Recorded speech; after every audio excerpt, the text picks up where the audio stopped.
Hello guys, நான் தான் உங்கள் ஆர்ஜி. இன்னைக்கு நாம பொன்னி சீரியலோட அப்கமிங் எபிசோட பார்க்கலாம் காய்ஸ். இங்கே கரெக்டாக ரூமுக்கு வந்தோன்னா தான் தெரியுது சந்திரசேகருக்கு ஒன்றும் பிரச்சனை இல்லை. சொல்லப்போனால் கொஞ்சமாக வீசிங் ப்ராப்ளம் வந்திருக்கு அப்படின்னு சொல்லி டாக்டர் செக் பண்ணிட்டு சொல்கிறாரு. இதை கேட்டவொன்னே தான் இந்த பக்கம் சக்தி பொண்ணுக்கு ஓரளவுக்கு நிம்மதியே வருது. அதே நேரத்தில் வீட்டில் இருக்க எல்லாருமே இங்கே சந்திரசேகருக்கு இந்த மாதிரி ஆனதுனால பயங்கரமாக பயந்தும் போயிடுறாங்க. அது மட்டும் இல்லாமல் டாக்டர்கிட்ட இன்னைக்கு நைட்டு நாங்கள் ட்ராவல் பண்ணலாமா அப்படின்னு சொல்லி கேட்குறாங்க. அப்போ சந்திரசேகரமே இருந்துக்கிட்டு கண்டிப்பாக நான் வீட்டுக்கு போனால் தான் சரியாகும், முதல்ல நம்ம வீட்டுக்கு போகலாம் அப்படின்னு சொல்லிட்டு அங்கேருந்து எல்லாருமே பேக் பண்ணிட்டு வேக வேகமாக கிளம்ப ஆரம்பிக்கிறாங்க. அதே நேரத்தில் பொண்ணையுமே இருந்துக்கிட்டு, ஆமா சக்தி, அங்கே வச்சு ஏதோ என்கிட்ட சொல்ல வந்தீங்கல்ல, அதை என்கிட்ட சொல்லுங்க அப்படின்னு சொல்லி கேட்குறாங்க. அப்போ சக்தியுமே தயாரே அந்த விஷயத்த அவங்க கிட்ட பேசலாம் அப்படின்னு சொல்லி வர நேரத்தில் கரெக்டாக பவானியுமே குறுக்க வந்து அதுக்கு எடுத்து விட்டுறாங்க. உடனே சரி நம்ம கிளம்பிடலாம் அப்படின்னு சொல்லிட்டு அவங்களுமே அங்கேருந்து கிளம்பிட்டு எல்லாருமே அங்கே டேரெக்டாக ஊருக்குமே வந்துடுறாங்க. அதுக்கப்புறம் ஃபேமிலியில் இருக்க எல்லாரும் ஒன்றா சேர்ந்து பேசி நாளைக்கு நம்ம கண்டிப்பாக அப்பாவை டாக்டர்கிட்ட செக்அப் கூட்டு போயிடணும் அப்படின்னு சொல்லி எல்லாருமே ஒரு முடிவுக்கு வராங்க. அதுக்கப்புறம் சரி ரொம்ப டயர்டாக இருப்பீங்க, எல்லாரும் முதல்ல ரெஸ்ட் எடுங்க அப்படின்னு சொல்லிட்டு எல்லாருமே அவங்கவுங்க ரூமுக்கு அனுப்பி வைக்கிறாங்க. அதே நேரத்தில் எப்பவும் போல பொன்னி சக்தி தங்களோட ரூமுக்கு போயிட்டு அந்த துணியெல்லாம் எடுத்து வச்சுட்டு இருக்காங்க. அப்போ கரெக்டாக அங்கே மறுபடியுமே பொன்னி சக்தி கிட்ட பேசாமல் இந்த விஷயத்த கேட்டுருவோமா, அவர் என்னதான் சொல்ல வந்தாரு அப்படின்னு சொல்லிட்டு அவங்களுமே ரொம்ப எதிர்பார்ப்போட இந்த பக்கம் சக்தி கிட்ட பேசலாம்னு சொல்லி யோசிச்சுட்டு இருக்காங்க. அதே நேரம் சக்தியுமே போய் குளிச்சுட்டு ஃப்ரெஷ் ஆகிட்டு வந்து தூங்கலாம் அப்படின்னு சொல்லி ரெடி ஆகிட்டு இருக்காங்க. அப்போ இந்த மாதிரி வந்து, ஆமா சக்தி, நீங்க ஏற்கனவே வந்து அங்கே வச்சு ஏதோ சொல்ல வந்தீங்க, அது மட்டும் இல்லாமல் ஹோட்டல் ரூம்னு ஏதோ சொல்ல வந்தீங்கல்ல, அது ஏன் நீங்க இன்னும் சொல்லவே இல்லை, எனக்கு அதை சொல்லுங்க அப்படின்னு சொல்லி கேட்குறாங்க. அதே நேரத்தில் இந்த பக்கம் சக்தி மறுபடியுமே தயாராகி இந்த பக்கம் பொண்ணு கிட்ட தான் மனசுல இருக்க விஷயத்த வெளிப்படுத்திடலாம் அப்படின்னு சொல்லிட்டு அவருமே பேசுறதுக்காக ட்ரை பண்றாரு. ஆனா இந்த நேரம் மறுபடியுமே பிரீத்தி வந்து கதவை தட்டுறாங்க. உடனே பொண்ணையை போய் கதவை திறந்துட்டு என்னாச்சு பிரீத்தி அப்படின்னு சொல்லி கேட்குறாங்க. அப்போதான் பிரீத்தி இந்த மாதிரி சக்தி கிட்ட நான் ஒரு நிமிஷம் பேசணும், ஒரு முக்கியமான விஷயம் அப்படின்னு சொல்லிட்டு, இந்த மாதிரி நம்ம ஏற்கனவே நம்ம ஹைதராபாத்துக்கு அமிச்ச மெசேஜ் வந்து போய் சேரல அவங்களுக்கு, அதனால நம்ம கொடுத்த ஆர்டர் அவங்க கேன்சல் பண்ணிட்டாங்க அப்படின்னு சொல்லி சொல்றாங்க. இதை கேட்டோன்னே இந்த பக்கம் சக்தி பயங்கரமா கோவப்படுறாரு. சொல்லப்போனா அது எவ்வளவு பெரிய ஆர்டர், அந்த ஆர்டருக்காக நம்ம எவ்வளவு துணி ரெடி பண்ணியிருக்கோம், இந்த நேரத்தில் கடைசி நிமிஷத்துல அந்த ஆர்டர் கேன்சல் ஆச்சு அப்படின்னா அதுல எவ்வளவு நஷ்டம் ஆகும் தெரியுமா அப்படின்னு சொல்லிட்டு பயங்கரமா கோவப்பட ஆரம்பிக்கிறாரு. அது மட்டும் இல்லாம அந்த மெயிலை நீ சரியா செக் பண்ணலையா பிரீத்தி அப்படின்னு சொல்லிட்டு பிரீத்தியுமே சத்தம் போட ஆரம்பிக்கிறாரு. அதுக்கப்புறம் இந்த பிரீத்தியை லேப்டாப் எடுத்துட்டு முதல்ல அந்த மெயில் போய் சேர்ந்தா இல்லையான்னு நான் பாக்குறேன் அப்படின்னு சொல்லிட்டு அந்த மெயில் சம்பந்தப்பட்ட விஷயங்களை செக் பண்றதுக்காக இங்க சக்தியுமே அந்த லேப்டாப் எடுத்துட்டு வர சொல்றாரு. அதே நேரத்துல பொண்ணையுமே இருந்துகிட்டு, இருங்க நீங்க ரொம்ப டென்ஷன் ஆகாதீங்க, கொஞ்சம் ஃப்ரீயா விடுங்க அப்படின்னு சொல்லி சொல்றாங்க. அப்ப சக்தியுமே இருந்துகிட்டு, இல்ல பொண்ணு, இது என்னோட விஷயம் எவ்வளவு பெரிய விஷயம்னு எனக்கு தான் தெரியும், சொல்லப்போனா என்னோட ஃபேக்டரியில இந்த அளவுக்கு பெரிய ஆர்டர் வந்தது கிடையாது, அந்த ஆர்டரை கெடுக்கிற மாதிரி அவங்க பண்ணிட்டாங்க அப்படின்னு சொல்லிட்டு ரொம்பவே கோவப்பட்டு இருக்காரு. அதே நேரம் பொண்ணையுமே இருந்துட்டு அவங்களை சமாதானப்படுத்த ட்ரை பண்றாங்க. ஆனா சக்தியுமே ரொம்ப கோபத்துல இருந்தால தயவு செஞ்சு என்ன டிஸ்டர்ப் பண்ணாதீங்க பொண்ணி, முதல்ல இங்கிறது போங்க அப்படின்னு சொல்லிட்டு பொண்ணையுமே எடுத்துரிஞ்சு பேசிடுறாங்க. பொண்ணுமே ரொம்ப கஷ்டத்தோட சரி சக்தி நான் போயிட்டு வரேன் அப்படின்னு சொல்லிட்டு அவங்களுமே தங்களோட ரூமுக்கு போயிட்டு இந்த பக்கம் தூங்க ஆரம்பிச்சிடுறாங்க. இன்னொரு பக்கம் எங்க சக்தியுமே பிரீத்தி கூட சேர்ந்து அந்த மெயில் எல்லாமே செக் பண்ணி அந்த கஸ்டமர்ட்டையுமே பேசி, நீங்க மன்னிச்சிருங்க, இது எங்க சைடு உள்ள ப்ராப்ளம் தான், அதை நான் சரி பண்ணி தரேன், ஆனா ஆர்டர் நீங்க கேன்சல் பண்ணதா மறுபடியும் நீங்க ஆர்டர் பண்ணுங்க, உங்களுக்காக நான் எல்லா ஸ்டாக்குமே ரெடி பண்ணி வச்சிருக்கேன் அப்படின்னு சொல்லி பேசுறாங்க. உடனே அந்த கம்பெனியோட மேனேஜருமே வந்து, சார் இதில் நான் எதுவும் முடிவெடுக்க முடியாது, உங்களுக்கு ஒன்றும் பிரச்சனை இல்லை, நான் ஆல்ரெடி எம்டிக்கு நான் இந்த டீட்டெயிலாம் அனுப்புறேன், அது மட்டும் இல்லாமல் நாளைக்கு காலையில் உங்களுக்கு நான் ரிசல்ட் சொல்லிடுறேன் அப்படின்னு சொல்லிட்டு இந்த பக்கம் அவங்களுமே சொல்றாங்க. இது கேட்டோன்னே இந்த பக்கம் சக்தியுமே ரொம்ப டென்ஷனோட, சரி பிரீத்தி வேலை முடிஞ்சு நீங்க போங்க, நாளைக்கு காலையில என்ன வருதுன்னு பார்க்கலாம் அப்படின்னு சொல்லிட்டு ரொம்ப கோபத்தோட பிரீத்தியுமே அவங்களோட ரூம்க்கு அனுப்பி வைக்கிறாங்க. அதே நேரத்துல பயங்கர தலைவலியோட, இந்த ஆர்டர் இப்படி ஆயிடுச்சு அப்படின்னு சொல்லிட்டு ரொம்பவே கவலையோட இந்த பக்கம் வந்து சக்தியுமே அங்க வெளியில இருக்க சோஃபாலே உட்காந்துருக்காரு. அப்ப நடுராத்திரி இந்த மாதிரி தண்ணி குடிக்கலாம் அப்படின்னு சொல்லிட்டு இங்க கார்த்தியுமே எந்திரிச்சு வராங்க.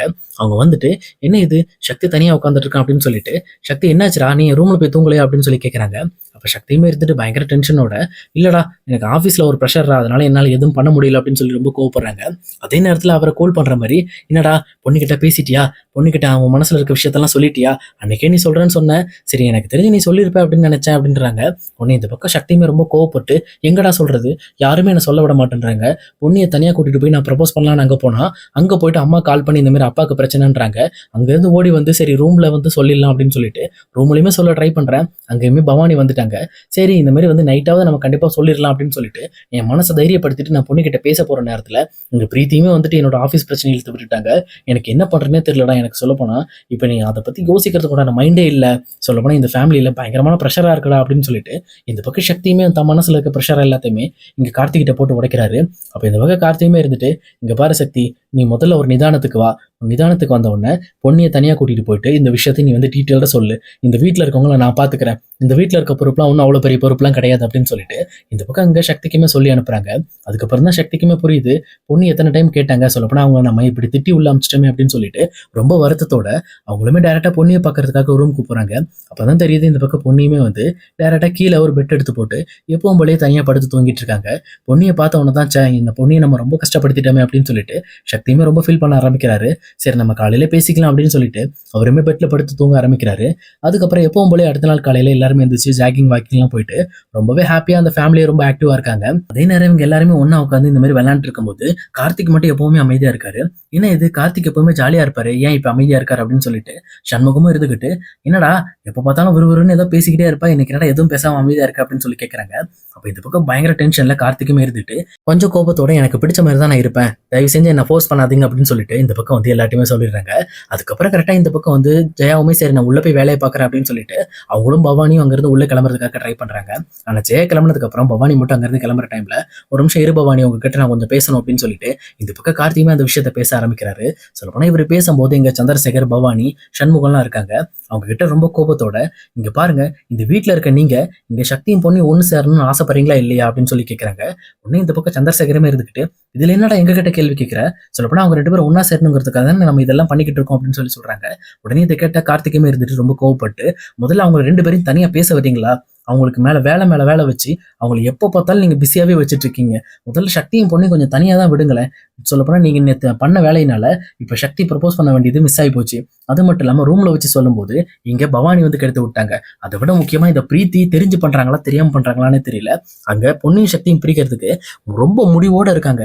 எப்போ பார்த்தாலும் ஏதாவது பொன்னியின் சக்தி ஒண்ணு சேர நேரத்துல அவங்கள போய் டிஸ்டர்ப் பண்றது, ஏதோ ஒண்ணு பண்றது, கேட்டா தெரியாம பண்ணிட்டேன்னு சொல்லிட்டு பயங்கரமான சாக்கு போக்கு சொல்லிட்டு இருக்காங்க. இதெல்லாம் பாக்குறப்ப எனக்கு பயங்கரமா டென்ஷன் ஆயிட்டு இருக்கு. சரி அந்த பிரீத்தி தான் பண்ணிட்டு இருக்கா அப்படின்னா நீங்க எல்லாரும் அதுக்கு மேல பண்ணிட்டு இருக்கீங்க அப்படின்னு சொல்லிட்டு இங்க கார்த்திக்குமே எல்லாரும் மேலே கோவப்படுறாங்க.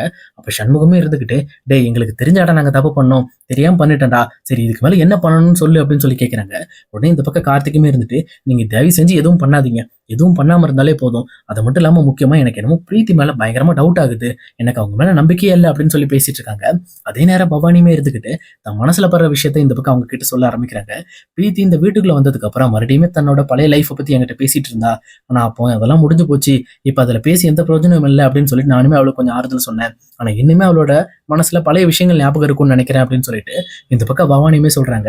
இது கேட்ட உடனே தான் இங்க கார்த்திக்குமே புரிய வருது, அப்ப கண்டிப்பா இங்க சக்தி பொண்ணுக்கு எதிரியா இருக்கிறது பிரீத்தி மட்டும்தான், அப்ப இனிமேல் பிரீத்தியை கவனிக்க வேண்டியது என் பொறுப்பு அப்படின்னு சொல்லிட்டு இந்த பக்கம் கார்த்தியுமே வந்து பிரீத்தியை கவனிச்சுக்கிறதுக்காக அவருமே வந்து களத்துல இறங்க ஆரம்பிக்கிறாரு. அதே நேரம் சக்திக்குமே காலங்காத்தாலே ஒரு கால் வருது. அந்த ஹைதராபாத்ல இருந்து அந்த கம்பெனில இருந்து ஓனருமே கால் பண்ணி, இங்க பாருங்க சக்தி, உங்களோட மெயில் வர லேட் ஆனதுனால தான் நான் வந்து இந்த மாதிரி ஆர்டர் கேன்சல் பண்ணேன், சொல்ல போனா எனக்கு உங்களோட ப்ராடக்ட்லாம் ரொம்ப பிடிச்சிருந்துச்சு, ஒன்றும் பிரச்சனை இல்லை, நான் திருப்பி ஆர்டர் பண்ணிடுறேன், நீங்க அதுக்கு சொன்ன டேட்டுக்கு எனக்கு அமுச்சு விட்டுருங்க அப்படின்னு சொல்லிட்டு அங்க சக்தி கிட்டமே சொல்லிடுறாங்க. இதை கேட்டோன்னா சக்தியுமே ரொம்ப ஹாப்பி ஆயிடுறாரு. அது மட்டும் இல்லாம பொண்ணியுமே எப்பவும் போல கிச்சன்ல சமைச்சிட்டு இருக்கும்போது, பொன்னி அந்த ஆர்டர் மறுபடியும் நமக்கு ஓகே ஆயிடுச்சு அப்படின்னு சொல்லி இந்த பக்கம் பொன்னி கிட்ட சந்தோஷப்பட்டு இருக்காங்க. அப்போ பொன்னியுமே இருந்துகிட்டு அப்படியே சக்தி ஓகே அப்படின்னு சொல்லிட்டு தன்னோட ரியாக்ஷனை கொஞ்சமா குறைச்சிக்கிட்டாங்க. சொல்லப்போனா நைட்டு இந்த மாதிரி சக்தி அவங்கள திட்டினதுனால ரொம்பவே கஷ்டப்பட்டு இருக்காங்க. அந்த கஷ்டத்தை தீக்கிற மாதிரி இன்னைக்கு கண்டிப்பா சக்தி ஒரு விஷயத்தை பண்றதா முடிவு பண்ணியிருக்காரு. சொல்லப்போனா இன்னைக்கு கவலைப்படாத பொன்னி, இன்னையிலிருந்து கண்டிப்பா நீ என்னை வெறுக்கவே மாட்டேன், சொல்லப்போனா நானும் ஒன்று வெறுக்க மாட்டேன், என் மனசுல இருக்க விஷயத்தை இன்னைக்கு எப்படியாவது உங்ககிட்ட நான் சொல்லிடுறேன் அப்படின்னு சொல்லிட்டு இங்க சக்தியுமே ஒரு முடிவோட இருக்காரு. அதே நேரத்துல இங்க சக்தியும் பொண்ணையும் பேசிட்டு இருக்கிறத இங்க பிரீத்தியுமே நின்று பாத்துக்கிட்டு இருக்காங்க. அப்ப கரெக்டா கார்த்தியுமே பிரீத்தியை கவனிச்சுட்டு, ஒருவேளை பவானி சொன்னதெல்லாம் உண்மையா இருக்குமோ, எனக்கு என்னமோ அந்த பிரீத்தியை பார்த்தா டவுட்டாவே இருக்கு, எதுக்காக இந்த மாதிரி சக்தி பொண்ணி பேசுறத அவ நின்று இப்படி முறைச்சு பார்க்கணும் அப்படின்னு சொல்லிட்டு இங்க பிரீத்தி மேலுமே ரொம்பவே டவுட் ஆகுறாரு. சொல்ல போனா இதுக்கு மேல பிரீத்தியை தடுக்கிறது இவரோட வேலையா இருந்தா இனிமேல் பொண்ணையும் சக்தியும் சேர்றதை யாராலையுமே தடுக்க முடியாது. சொல்லப்போனா அது நடந்தா நல்லா தான் இருக்கும். ஏன்னா இதுக்கு முன்னாடி நடந்த எபிசோட்ல நம்ம பொண்ணையும் சக்தியும் ஒன்னாதான் சேர்ந்துட்டாங்க அப்படின்னு சொல்லிட்டு நம்பிட்டேன். நானுமே அந்த அளவுக்கு ரொம்ப இன்வால்வ்மெண்டா நம்பி இருந்தேன். ஆனா அது எல்லாமே கடைசியில கனவுன்னு சொல்லி அந்த டைரக்டர் வச்சாரு பாருங்க ஒரு செக்கு. அதுக்கப்புறம் தான் தெரிஞ்சது, சரி எப்ப வேணாலும் எப்படி வேணாலும் மாறும், அதுதான் சீரியல் அப்படிங்கறத புரிஞ்சுக்கிட்டேன். சரி இன்னைக்காவது இது நடக்குதான்னு பார்க்கலாம் அப்படிங்கிறதுக்காக தான் இந்த எபிசோட். கண்டிப்பா இந்த வீடியோ உங்களுக்கு பிடிச்சிருக்கும்னு நினைக்கிறேன். பிடிச்சிருந்தா மறக்காம லைக் பண்ணிடுங்க. இதே மாதிரி வீடியோஸ் வேணும் அப்படின்னா நம்ம சேனல் ஞாபகமா சப்ஸ்கிரைப் பண்ணி வச்சுக்கோங்க. ஓகே காய்ஸ், see you இன்னொரு வேறலான வீடியோல நம்ம மீட் பண்ணலாம்.